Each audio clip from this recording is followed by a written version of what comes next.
Alright, ladies and gentlemen, this is how you prove they lied to you on vending machines. You just put $1 in.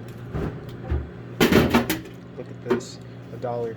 Downstairs, you would have to pay $3 per 20 ounce. But even so, you shouldn't be lying to people. And again, I'll prove it myself.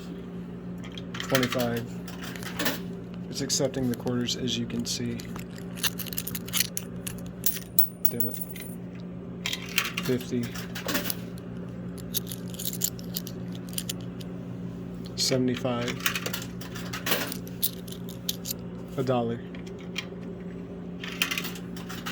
As you can see, there's $1. Okay. Yeah, he just grabbed the Coke. What did you want? Coke. Coke.